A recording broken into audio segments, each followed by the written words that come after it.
So Sony just released the trailer with Mark Cerny of the PlayStation 5 Pro, and they talked about the driving force behind this is giving gamers the ability to stop choosing between a graphics mode or a performance mode and really give you both. So you don't have to pick, well, performance mode for 60 frames per second in games or graphics mode because you really like next generation graphics and effects. Now you can get both, and it's going to cost you $700. So I can already predict, and I'm already seeing some of the responses. You're either getting the people who are saying, why would I spend $700 for a console when I can just play on a PC and get all the bells and whistles for like, it costs like $1,200 for a graphics card or even more. So why would I spend $700 for a console? That sentence in and of itself proves to you that those people are what I like to call morons. But other than that, it's a console in the console space, and a hardware company creating hardware really isn't shocking to me. So any hardware in the console space I support because I'm a console gamer. Now, is it for me? Am I concerned with the graphical capabilities of my PlayStation 5? Am I concerned with frame rate? So I'm older. To me, frame rate isn't a big deal. I don't have any problem playing a game at 30 frames per second. I love Hogwarts Legacy. When I have a choice, I'm always choosing the graphics mode because I come from a generation where you go from one console to the next, and it's always been about an evolution in graphics. Polygon counts getting higher, meaning that the models in games look more realistic. Things look more realistic. I never really cared about frame rate. I never, went from a Sega Master System to a Genesis or an NES to an SNES and thought about frame rate. I just thought about graphical improvements and, creativity and gameplay, which is something that's lost on a lot of people now. So is this too expensive? Is this a product of no competition, and that's why Sony's charging $700? No, of course not, because there's been no competition from Microsoft almost this entire generation, and still Sony's managed to do quite well. There's been no competition from Microsoft, and they spent how long and how much money and how many resources creating one of the highest rated games this generation in Astrobot. Why do that if you don't have to? If people are just going to buy PlayStations anyway, why do that? So of course, it's not competition, it's everything going on. Have you gone outside? Have you tried to buy anything? Have you gone and bought groceries? Everything is super expensive.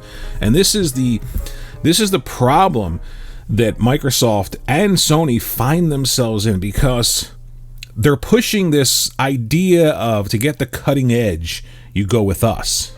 You hear it all the time. I grew up with Nintendo, but then I graduated to somehow, shooting lizards with a rifle and a chainsaw attached to it, because that's more mature than saving a princess in a castle. You hear it all the time. But the problem is in the quest for having cutting edge technology, you're also incurring a lot of expense to create that. And you have to pass that expense on. You have to try and make money. So this is an incredibly niche product for a small market within a large market, the console space, that's looking for better performance, better graphics on a console, but does not want to play games on a PC. It's not hard to figure this out. So you're going to see countless morons comparing PC gaming and, well, I spent $500 on a graphics card. Why would I spend $200 more on a PlayStation 5 Pro when I can add this $500 part into my $2,000 PC and crap all over consoles? Exactly. You wouldn't. But there are people who don't want to spend $2,000 for a PC or even $1,200 for a PC. They want to buy a console. They're interested in PlayStation. They like what PlayStation stands for. They like the creativity. They like squeezing the box that they have, or knowing that the developers are going to push that box at the expense of all others, because that's the box that you purchased and that work for that company, Sony. So if I'm honest, I didn't really see too much of a difference between the stuff that they showed. Now, again, old eyes, I never saw like differences between like 1080p, 720p, sometimes you can see 4K, 8K. You have to be a friggin' eagle, a bird, to have that kind of vision. So Ghost of Tsushima they showed, Ratchet and Clank Rift Apart they showed. They said these games look better, play better, perform better. Performance is obviously something you can't physically experience by watching a video, but the graphics look, the same to me. I'm sure they're different. I'm not saying they're not going to be. I think this market is aimed squarely at the same market that purchased the PlayStation 5 Pro. I do think that being $100 more than an Xbox Series X with glitter on it and extra storage isn't that much more compared to what you're actually getting in this space, the console space. I would absolutely go for the $700 PlayStation 5 Pro than the $600 Xbox Series X with extra storage. Here's what's really interesting, and something that I think most people won't touch.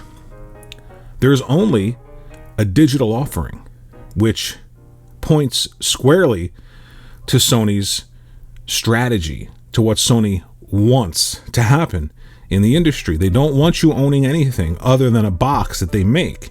Everything else digitally saves them tons of money. And it's very interesting that even the PlayStation Portal's success, right? This is a device aimed squarely at people with digital libraries. And you might say, well, no worry, that's not true. I can put a disc in the PlayStation 5, leave the disc in there, keep it in standby mode, and play that physical game when I'm away on vacation. And my answer to that would be, how many other of those physical games are you able to play while you're away on vacation? Because you got that one physical game you put in the system and left in the system to be able to access it with the PlayStation 5, the PlayStation Portal. Other than that, unless you have somebody waiting at home that you can call and say, take that disc out and put this one, I want to play this now when I'm on the beach, you're stuck. But if you have an entire digital library, then that big use case for the Portal becomes the use case that they want, and they want it to be digital. Now, they offer a physical disk drive that you can purchase, and my assumption would be that the PlayStation 6 would be completely digital with a standalone physical add-on that you can purchase separately. And I'm not sure that I agree with that. I don't know, to be honest with you, because I do purchase a lot physically, but I also purchase a lot digitally when it comes to Nintendo, which is always separate from PlayStation and Xbox and what's going on in the market, because Nintendo just is. It's always physical that I purchase with Switch. For the most part, I think I have like maybe one or two games, unless they're only offered digitally, like Baccaru is right now, which is a great game. Play that game. But $700 for a piece of hardware in the console space is where we are. Go to the grocery store, try and buy anything. It's at least 2 to 5 times more expensive than it was just a few years ago. Chasing these power trends is very expensive, and it puts Sony and Microsoft in positions where they're taking huge risk, spending huge amounts of money, and asking a lot for that technology. But it's a product in a family of products, so you don't have to buy a PlayStation 5 Pro. You're not stuck buying a PlayStation 5 Pro. You can buy a PlayStation 5. You can buy a PlayStation 5 digital. You can buy a PlayStation 5 physical, or you can buy a PlayStation 5 Pro now. My what I would like is if they just offered one product at a reasonable price, reasonable power, worked very hard to make sure that everything that the box could do, it did from a first-party standpoint. Drive that box for 7 years, 8 years, and then move on. But that's not the market that PlayStation and Xbox are in. That's the market that Nintendo is in. Astrobot speaks to what Sony should be doing when it comes to their first-party games. And I think it also speaks to what they may want to think about doing when it comes to hardware. It doesn't have to be so expensive. They don't have to have the most powerful. What they have to have are the most creative people making the most creative games, because ultimately that's what draws people to a platform. Not a spec sheet, not will I have a Zen 2 with 6.8 gigabytes of gigahertz or whatever. I don't know, but That's just my thought. Trade in a PlayStation 5 and an Xbox Series X and you're almost there, or an S, you're almost there. So, will it sell? Yes. Will it sell out? Maybe. Is it going to be super successful? Probably as much as the PlayStation 4 Pro was. Is this a shock? No. The only shock is the price tag for a digital system, because they want you digital all the way. Let me know what you think, though, in the comment section below. Am I way off in thinking that this is a huge, huge price for, I would say personally, probably not the return that I would personally want. Like extra ray tracing. I don't think they're going to use all that extra RAM to make character models look better, because they have to skew to the PlayStation 5, kind of like the same situation that the Series X is in with the S. Can't really push the X to the limits because of that albatross around its neck called the Series S. As a secondary product, the PlayStation 5 Pro sounds great. Better frame rates, better resolution, better graphical effects, but obviously they still have to skew to PlayStation 5.